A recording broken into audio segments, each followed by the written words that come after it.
अस्सलाम वालेकुम वरहमतुल्लाहि वबरकातुहू। खैर से आप लोग, मेरा नाम है मोहम्मद और welcome back to my channel. पिछले 2 हफ्ते से मुझे कुछ आर्टिकल्स फॉरवर्ड हो रहे थे इनबॉक्स में और स्पेसिफिकली मेरे मेल पे बहुत ज़्यादा कि इसराइल जो है उनका अवेटेड मसीहा, जिसको क्रिश्चियन टर्मिनोलॉजी में एंटी क्राइस्ट और मुस्लिम्स में दज्जाल कहते हैं, वो आ चुका है। उसका नाम है इस्कियाहू बिन डेविड। और उसी के साथ साथ इजिप्ट में भी एक बहुत बड़ा मिस्टीरियस किस्म का फंक्शन हुआ है, जहां पर उन्होंने उनके जो ममीज है, जो रैप्ड अराउंड डेड बॉडीज है उनके किंग्स के, उसको एक मिस्टीरियस तरीके से पूरे शोर के साथ, तमाशे के साथ वो रिलोकेट किए, जिसे कहा गया है द गोल्डन परेड। तो देखते हैं कि रियलिटी क्या है। दज्जाल, एंटी क्राइस्ट, द अवेटेड मसीहा, जैसा जैसा अपने अपने रिलीजन के हिसाब से टर्म कहना चाहिए, इस्कियाहू बिन डेविड के बारे में रियलिटी क्या है, ये पूरे कनेक्शन के बीच देखते हैं आगे वीडियो।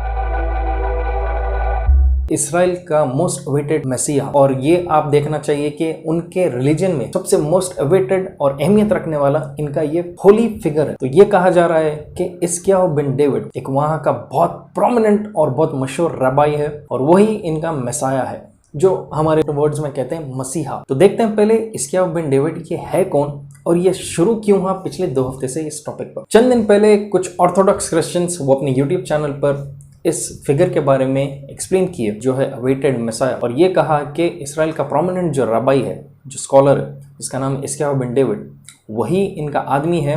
और उन्होंने एक सीक्रेट मीटिंग रखा और उसको ये टाइटल दे दिया। और ये सब स्टार्ट हुआ जब एक ज्यूइश स्पेनिश स्पीकिंग चैनल, जिसका नाम है पुंटो ब्रेसलेव स्टूडियोस बिब्लिकोस, और ये एक प्रोमिनेंट ऑर्थोडॉक्स क्रिश्चियन है, इसने एक वीडियो अपलोड किया और ये बताया कि इस्कियाहू बिन डेविड एक इसराइल में एक फिगर है जिसका 100% चांस है मसाया का रोल प्ले करने का। और वहां से सारे वीडियोज उसको देखकर लोग अपने अपने तर्जुमा निकालने लगे, अपने अपने तरीके से उसको एक्सप्लेन करने लगे, अपने खुद के मसाले लगा के इन्वेस्टिगेट करके उसको ये बताने लगे कि यही वो प्रोमिनेंट फिगर है और कैसा सीक्रेटली इसको ये टाइटल दिया गया। हमारे भी कुछ हिंदी उर्दू स्पीकिंग के चैनल्स है जो टाइटल में यही लिख दिया कि यही है वो, और ये डिक्लेयर हो गया, सब अब देख समझ कर रहो। ऐसे चैनल्स जब इन्फॉर्मेशन देते हैं तो थोड़ा आप देख समझ के रहना चाहिए, क्योंकि आपका भी काम है इन्वेस्टिगेट करना। ये लोग क्या है, डायरेक्टली टाइटल ऐसा दे देंगे और हमारे लोग बिना इन्वेस्टिगेट करे इनबॉक्स करने लगेंगे कि मसीहा आ गया, दज्जाल आ गया, अब क्या करना चाहिए। देखा गया तो वैसा केस नहीं है। जब बहुत सारे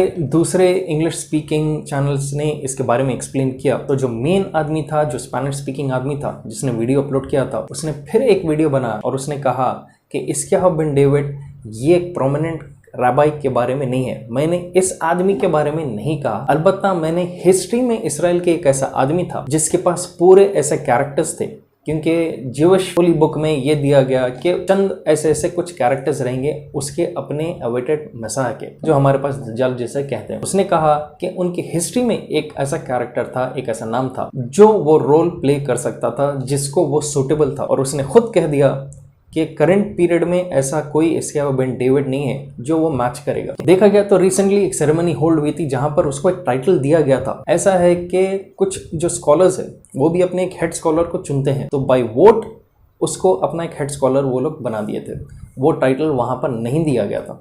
आप देखेंगे कुछ चैनल्स उसका वो प्ले कर रहे हैं, जो सेरेमनी है, कोरोनेशन सेरेमनी या उसको टाइटल देने की जो सेरेमनी, और ये बता रहे हैं कि यही उनका मसीहा है, देखो ये कैसा छुपकर ये लोग उसको क्राउन दे रहे हैं अपने मसीहा। लेकिन ये सरासर झूठ है। कोरोनेशन हुआ as a head scholar, not as a मसीहा, क्योंकि जुडाइज्म में भी कुछ ऐसे सर्टेन रिक्वायरमेंट्स है एक अवेटेड मसीहा के अंदर जो पाए जाएंगे। मैं कुछ उनमें से ब्रेक डाउन करता हूँ। एक पॉइंट है कि he must gather the Jewish people from exile and return them to Israel, मतलब कि वो जितने भी यहूदी लोग हैं वो सबको वो जमा करेगा जमीन के अलग अलग हिस्सों से, अलग अलग देशों से, और वो पूरों को इसराइल की तरफ लाकर वापस बसा देगा। देखा गया तो वर्ल्ड वॉर्स होने के बाद ये चाल चल चुके हैं। डिप्लोमेट्स, एलिट्स, जो लोग कहते हैं कि पपेट की तरह गवर्नमेंट्स को चलाते हैं। अगर आपको पता नहीं है तो मैंने मेरे दूसरे चैनल टीबी नॉलेज पर इल्यूमिनाटी प्लेलिस्ट आप देख लीजिए, उसके अंदर कई सारे जगहों पर बताया कि कैसा इसराइल को फॉर्म किया गया था और पूरे कंट्रीज से ज्यूज को उठाकर वहां पर लाकर बसाया गया, क्योंकि ये लोग भी चाहते हैं कि इस तरह से इनका प्रोफेसी फुलफिल जितनी जल्दी से होगा यहूदियों का, उतना जल्दी उनका अवेटेड मसाया अपने आप को रिवील करेगा दुनिया में। एक एग्जांपल जैसे कि द बाल्फोर डिक्लेरेशन, जो लोगों को पता नहीं है, इस चीज के बारे में आप गूगल कीजिए या हमारी वीडियोस देखिए।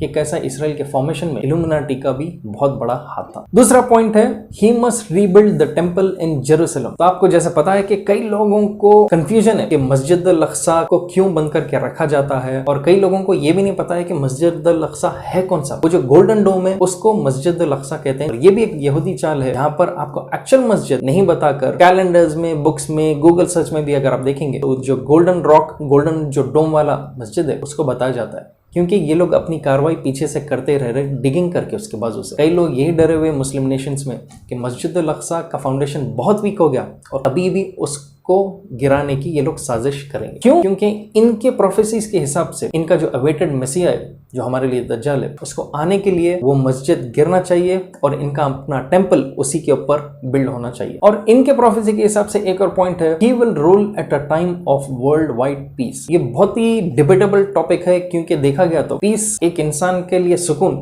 जरूरी नहीं है कि सारे इंसानों के लिए वो सुकून होना चाहिए। अगर आप देखेंगे एक डिक्टेटर जो आदमी सबको मार तोड़कर वो रूल कर रहा है, उसके लिए तो खुशी की बात होगी, लेकिन नीचे के लोग परेशान रहेंगे। इनके हिसाब से जब पूरी दुनिया में अमन और शांति रहेगी, जब वो रूल करेगा, मतलब कि जब वो आएगा और रूल करेगा, तो जरूरी नहीं है कि इनका जो पीस है बाकी के सारे लोगों के लिए भी पीसफुल टाइम होना चाहिए। हो सकता है कि बस अपनी कौम के हद तक पीस चाहिए इनको और दूसरों के पता नहीं। क्योंकि आप जैसा देखेंगे इसराइल फलस्तीन में जो हाल है, इसराइल सुकून में, लेकिन फलस्तीनियों का क्या हाल हो रहा, जिनके ऊपर ये लोग बस के जबरदस्ती इनको घरों से निकाल दिए और जमीन पर कब्जा कर लिया। आप समझ सकते हैं। और एक बात जो इंपॉर्टेंट लॉजिकल सोचना चाहिए वो ये है कि सबसे जो होली फिगर है इनके पास, जिस चीज के लिए लोग सबसे ज्यादा दुआएं कर रहे हैं, यहूदी जो होते हैं, ज्यूइश जो होते हैं, जो सबसे ज्यादा प्रे कर रहे हैं, वो है कि इनका अवेटेड मसीहा जल्द से जल्द दुनिया में आ जाए। तो अगर किसी आदमी, किसी स्कॉलर, रबाई को, इसका हो बिन डेविड जैसा, उसको अगर ये लोग अपना टाइटल दे रहे थे कि यही मसीहा है, तो ये तो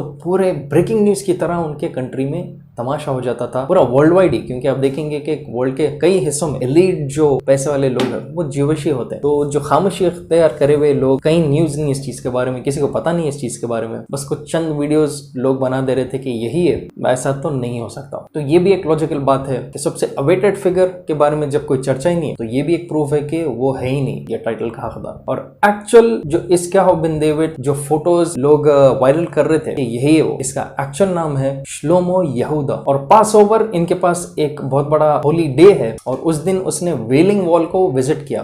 वेलिंग वॉल वो होता है यहूदियों के पास जहां पर वो दीवार के पास आप देखते हैं कि वो पढ़ते पढ़ते रोते हैं। तो वहां पर जब उसने विजिट किया पास ओवर के दिन, तो इसी वीडियो को ये बोलकर बताया जा रहा है कि कैसा इसको टाइटल मसीहा का दिया गया और ये एक सेरेमनी हो रही है। लेकिन वही दूसरी तरफ आप देखेंगे कि वीडियोस में एक और पॉइंट भी ये कहा जा रहा है कि एक प्रोमिनेंट इसराइली रबाई कह रहा है कि वो मसीहा से मीटिंग कर रहा है जल्द से जल्द अपने आप को पब्लिक के आके रिवील करने के लिए। एक अल्ट्रा ऑर्थोडॉक्स रबाई है जिसका नाम है रब्बी शाइम कनिफ्स्की, और उसने कहा कि वॉर ऑफ गॉग एंड मैगॉग बहुत जल्द आने वाला है। गॉग एंड मैगॉग क्रिश्चियन ज्यूडाइज्म में एक है कि एक कौम है गॉग और मैगॉग जो पूरे दुनिया में आएंगे, तबाही मचाएंगे। इस्लाम में भी उसे याजूज और माजूज के नाम से जाना जाता है और ये कहा जाता है कि आखिरी वक्त जब आएगा दुनिया का, तो उस वक्त ये लोग निकलेंगे और जमीन पर जो भी दिखेगा दहशतगर्दी वहां पर मचा देंगे और हमें उनसे दूर हटकर भाग जाना चाहिए। लेकिन कई सारे ऐसे स्कॉलर्स है इसराइल के बूढ़े बूढ़े जो कहते हैं कि हम मसीहा से मिल रहे हैं, हम मसीहा का इंतजार कर रहे हैं और हमारी उनसे बातचीत हो रही है। तो इसका तो कोई सॉलिड बैकिंग होती नहीं, प्रूफ होता नहीं।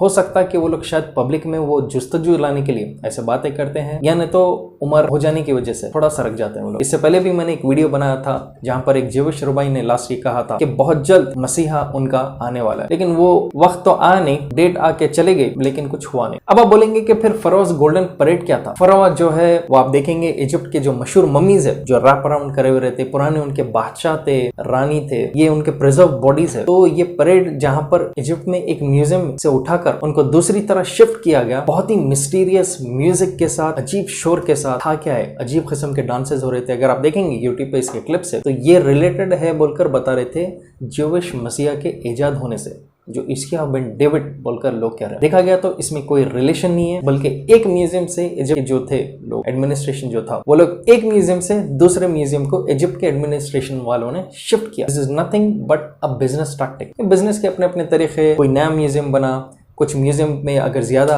इनकम नहीं आ रही तो जो है इन ममीज को यहाँ से वहां शिफ्ट कर रहे थे, क्योंकि इजिप्ट में आप देखेंगे कि इनकम की सोर्स सबसे ज्यादा ये मुर्दों से है। तो मुर्दे को जब यहाँ से वहां लेके जाएंगे तो डेफिनेटली ये लोग उसको पब्लिसिटी करेंगे कि यहाँ पर हम शिफ्ट उसके कर रहे हैं। ये एक टूरिज्म बिजनेस टैक्टिक है, सिंपल, और कोई रिलेशन नहीं है इसके अंदर। तो इन चीजों को अगर आप देखेंगे, रिलेशन तो कुछ भी नहीं है। वो आदमी जो है वो एक नॉर्मल सा रबाई है, लेकिन कैसा अगर एक चैनल ने कुछ कह दिया, सडनली दूसरे चैनल्स बिना ज्यादा इन्वेस्टिगेट करें उसको पिकअप कर लेते हैं, और कुछ हमारे हिंदी उर्दू स्पीकिंग चैनल उसको टाइटल ही दे दे रहे हैं कि यही है वो, अब देख समझ कर रहा हूँ। कंप्लीटली इलॉजिकल बात हो गई। ये था एक ब्रेकडाउन कि मोस्ट अवेटेड इनका मसीहा अभी तक रिवील हुआ नहीं। फेरोज परेड सिर्फ एक बिजनेस टैक्टिक था। अल्ट्रा ऑर्थोडॉक्स रबाइज है उमर वाले जो कह रहे हैं कि हमारी मीटिंग उनके साथ हो रही है, मसीहा के साथ उनके, जिसको हम दज्जाल मानते हैं। ये सब बोगस है। पता नहीं, शायद काला जादू से ऐसा कुछ काम कर सकते होंगे ये लोग, नो आइडिया अबाउट इट। आज के हालात बहुत ही क्योटिक है। मेंटली और फिजिकली आदमी बहुत ड्रेन हो जा रहा है। फिजिकल स्ट्रेंथ से याद आया, फिटनेस आज एक बहुत बड़ा इंडस्ट्री बन चुका है। इंडिया और इंटरनेशनली फिटनेस प्रोफेशनल्स का बहुत ज्यादा रिक्वायरमेंट है, और एजुकेशन एक बहुत इंपॉर्टेंट आजकल फील्ड बन चुका है। इसके अंदर भी फिटनेस रिलेटेड लोग जो अनसर्टिफाइड है उनका फ्यूचर बहुत ही ब्लीक है, बहुत वीक है। तो ऐसों के लिए एक बहुत ही जबरदस्त गोल्डन अपॉर्चुनिटी ला है इफ्सा ने, इंटरनेशनल फिटनेस स्पोर्ट्स एसोसिएशन, जहां पे आप अपना पैशन एक प्रोफेशन में कन्वर्ट कर सकते हैं। इफ्सा ऑफर करता है सर्टिफाइड फिटनेस कोर्सेज सारे इंडिया में, और इंटरनेशनली इसकी सर्टिफिकेशन एक्सेप्टेड है। और ये बेस्ट अपॉर्चुनिटी है उन लोगों के लिए जो अपना करियर फिटनेस के फील्ड में देख रहे हैं। कन्वीनियंट ऑनलाइन क्लासेस भी स्टार्ट कर चुका है इफ्सा ने, और सबसे खास बात है इफ्सा का कि इंटरनेशनल लेवल का सर्टिफिकेशन बहुत ही बजट प्राइसिंग में। आप शॉक हो जाएंगे कि इतने कम रेट्स पर कैसा ये कोर्सेस आपको मिल रहे हैं। चेकआउट कीजिए, नीचे डिस्क्रिप्शन में दिया गया है कंप्लीट डिटेल इफ्सा फिटनेस के बारे में। Grab this opportunity and gate certified. तो देखते हैं इंशाल्लाह आगे और क्या होता है। अगर आप नए मेरे चैनल पे, please make sure to subscribe, share कीजिए इस वीडियो को जितना हो सके, और कमेंट कीजिए आप अपने हिसाब से कि आपको क्या दिखता है इस चीज के बारे में। जब तक फिर I will be back soon again. Take care and अल्लाह हाफिज।